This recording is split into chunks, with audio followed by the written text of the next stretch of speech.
Good morning, কেমন আছো সবাই? আশা করছি সবাই ভালো আছো, আমিও ভালো আছি। তো এখন বাজে সকাল 9টা। আর ঘুম থেকে উঠে সকালের কাজবাজ যেটুকু ছিল সেটুকু করে নিলাম।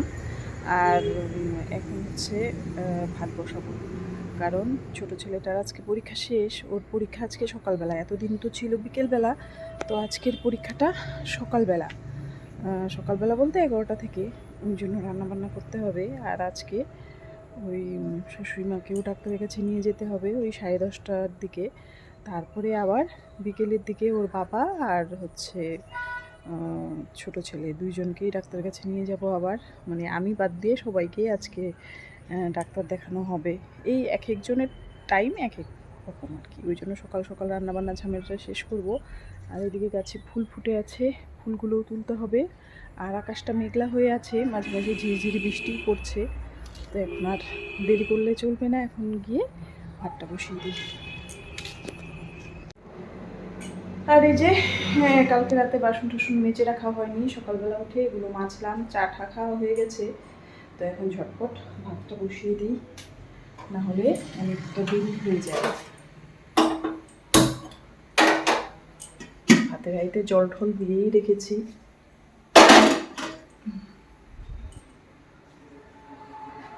আর বিছানা টিছানাও তোলা হয়নি, বিছানাও তুলতে হবে। মানে এই ঘরের ওই ঘরের কোনো ঘরেরই বিছানা তোলা হয়নি। দেখো বিছানার অবস্থা, এই যে। আর কালকে আমি একটু বাড়িতে গেছিলাম মায়ের কাছে, ওখানে গিয়ে আবার একটা জায়গায় গিয়েছিলাম, সেগুলো ভিডিও করেছিলাম, কিন্তু আমার আর কি গ্যালারি ফুল হয়ে গেছে বলে আমার ভিডিওগুলো ডিলিট করতে হয়েছে। তো তবুও দুটো ভিডিও আছে। তো চটপট করে এবার এই তো শাক সবজিগুলো কেটে বেছে ধুয়ে সমস্ত কিছু রেডি করে নিয়ে তারপরে একবারে রান্নাটা শুরু করব। তো এটা হচ্ছে আমাদের গাছের আর কি পাট শাক। তো আজকে গাছগুলো কেটে ফেলছে, তো ওই জন্য কিছুটা শাক তুলে নিয়েছি, কারণ এরপরে তো আর চাইলেও খেতে পারবো না, মানে বাড়িতে থাকবে না। তো বাজার থেকে আনা হবে তখনই খাওয়া হবে, তো ওই জন্য ভাবলাম কিছুটা শাক তুলে নিই। তো শাকগুলো তুলে আর কি ধুয়ে ঠুয়ে রেডি করে নিয়েছি। আর ঢেঁড়সও একবারে ধুয়ে নিলাম, কারণ ঢেঁড়স কাটার পরে ধুলে একদম কেমন যেন পিছলা পিছলা হয়ে যায়, ওই জন্য আগেই ধুয়ে নিলাম। নিয়ে এবারে তো সমস্ত সবজিগুলো কেটে নেব, কেটে তারপরে একবারে রান্নাটা করব। আর এদিকে ভাতটা বসিয়ে দিয়েছি।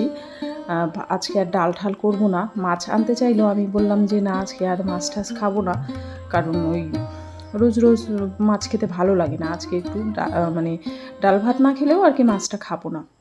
তো এই দেখো ভাতটা বসিয়ে দিয়েছিলাম, মানে সবজি কাটাকাটি করতে করতে আবার ভাতটাও হয়ে গেছে। এবার ভাতটা উপর দিয়ে দেবো, যে ভাতটা উপর দিয়ে দিলাম, দিয়ে তারপরে এই যে বর এসে এখানে দাঁড়িয়ে আছে, আমি কি রান্না বান্না করছি সেটাই দেখছে। আর এই তো চলে গেছিলাম একটু পেছন দিকে, গিয়ে দেখলাম এই যে গাছগুলো কাটা হয়ে গেছে, এবার এই তো এই গাছগুলো কেটে ফেলবে। তো তারপরে যে সমস্ত কিছু গুছিয়ে গাছিয়ে নিয়েছি, এবার হচ্ছে রান্নাটা করব। তো প্রথমে কড়াই বসিয়ে দিয়েছি, কড়াইতে দিয়ে দিলাম কালো জিরে, তারপরে কাঁচা লঙ্কা রসুন দিয়ে তারপরে শাকটা ভেজে নেব। তো সমস্ত কিছু দিয়ে শাকটা দিয়ে দেব, তারপরে নুন হলুদ দিয়ে একটু ঢাকা চাপা দিয়ে দেব, তারপরে শাকটা একটু মজে আসলে তারপরে আর কি নেড়ে চেড়ে নামিয়ে নেব। আর মানে এইভাবে শাকটা রান্না করলে শাকটা একটু সফট সফট হয়, নরম হয়। আর না হলে যেহেতু এখন মানে পাট শাক একটু মানে বুড়ো হয়ে গেছে, ওই জন্য আর কি একটু শক্ত শক্ত থাকে। এইভাবে ঢাকা চাপা দিয়ে রান্না করলে বেশ সফট সফট হয়। আর আমাদের শাকগুলো না ভীষণ ভালো, একদমই তেতো না। তো যাই হোক, শাকটা ভেজে নিলাম, তারপরে এই যে একটু ঢেঁড়স করব। সর্ষে টর্ষে দেবো না, শুধু একটু পোস্ত বাটা দিয়ে একটু ঢেঁড়সের চচ্চড়ি করে নেব। না হলে আর কি ঢেঁড়সটা আর কি এইভাবে ছাড়া আর ভালো লাগে না। তো এই যে সমস্ত রান্নাবান্না শেষ, এই যে করেছি হচ্ছে পাট শাক ভাজা, আর এখানে হচ্ছে ভাত। আর ওই যে বললাম ঢেঁড়স করেছি পোস্ত দিয়ে, একদম কম তেল মশলা দিয়ে, মানে মশলা তো নেই, শুধু পোস্ত দিয়েছি আর কাঁচা লঙ্কা। আর এদিকে ডিমের অমলেট করেছি ঝোল। আজকে আর ডাল ঠাল রান্না করিনি। আর এই দেখো, আর ঘরের কিন্তু বিছানা আমি এখনও তুলতে পারিনি, তো এখন বিছানাটাও আর কি তুলে একটু পরিষ্কার পরিচ্ছন্ন করে নেব, মানে সমস্ত ঘরগুলোই গুছিয়ে গাছিয়ে নেব। তো ঘর তো আমার একটা না, 3-4টা ঘর, তো সমস্তগুলোই গুছিয়ে নিতে হবে। বড় ছেলে এখন নেই, ওর ঘরটাও যদিও এখন আর অতটাও এলোমেলো হয় না, মানে যেভাবে আমি রাখি সেভাবেই থাকে, ওই জন্য আরও খারাপ লাগে। যখন বাড়িতে ছিল তখন কত বকাবকি করতাম এই ঘর নোংরা করার জন্য, আর এখন ঘরটা একদম ফাঁকা ফাঁকা।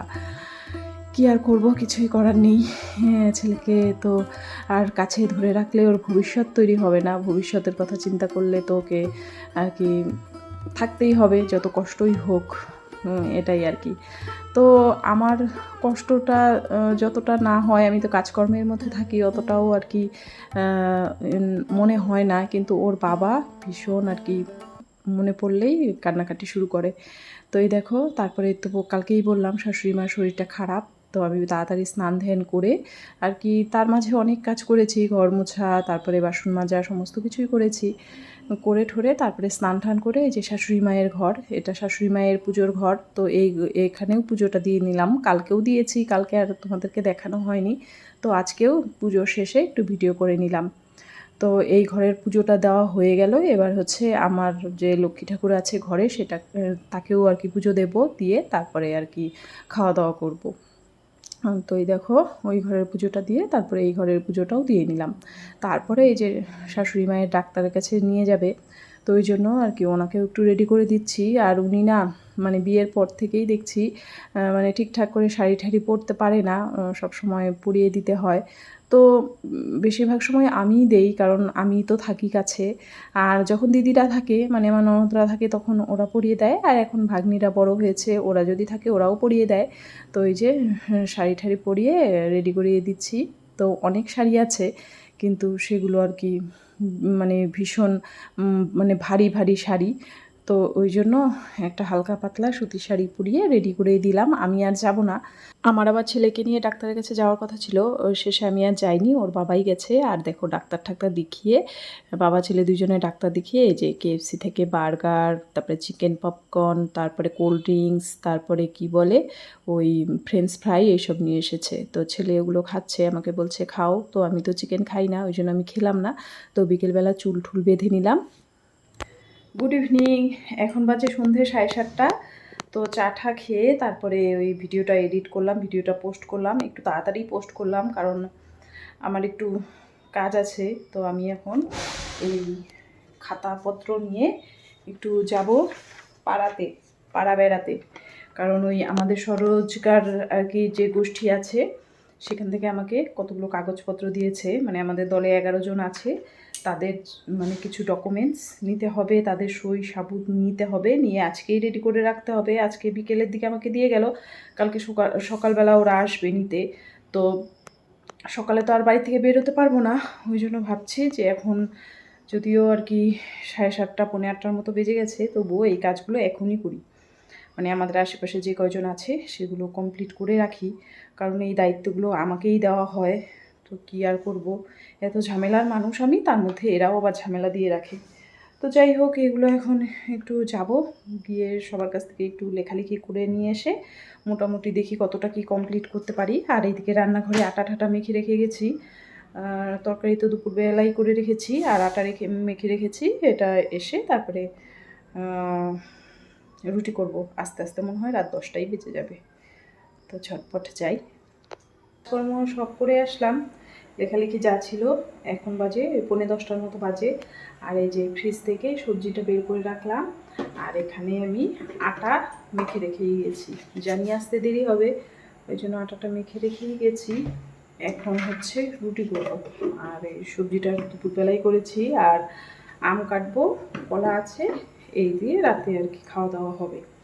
আর এই যে সমস্ত রুটিগুলো বেলে নিয়ে তারপরে একবারে ভাজবো। আর আমি না মাঝে মাঝে চেষ্টা করি মানে একটা দুটো করে বেলে তারপরে আর কি ভাজতে, তাও বসিয়ে দিয়ে তারপরে বেলে বেলে ভাজার চেষ্টা করি। কিন্তু রুটি আমার একদমই ভালো হয় না, হয়তো পুড়ে যায়, না হলে শক্ত হয়ে যায়, না হলে ঠিকঠাকভাবে ফোলে না। তো কী আর করা যাবে, ওইভাবে পারি না যখন, আর চেষ্টা এখন আর করি না। তো এই দেখো, রুটিগুলো 3টে করে রুটি দিলাম, একটু এপিট ওপিট গরম করে নিয়ে তারপরে আমি ওই আটার মানে রুটি সেঁকার ইয়েটার মধ্যে, ছাঁকনিটার মধ্যে ছেঁকে নেব। এইভাবেই আর কি আমার ভালো হয়। তো ওইভাবে করতে গেলে ভালো হয় না, অনেকবার চেষ্টা করেছি কিন্তু পারি না। তো এই দেখো, রুটিগুলো হয়ে গেল। তারপরে তো আম কাটতে হবে, সবজিটা গরম করব, তারপরে কলাগুলো ছুলে রাখবো। তো আজকের ভিডিওটা আমি এখানেই শেষ করছি। কালকে আবার দেখা হচ্ছে নতুন একটা ভিডিওর সঙ্গে। ততক্ষণ সবাই ভালো থেকো, সুস্থ থেকো, টাটা, গুড নাইট।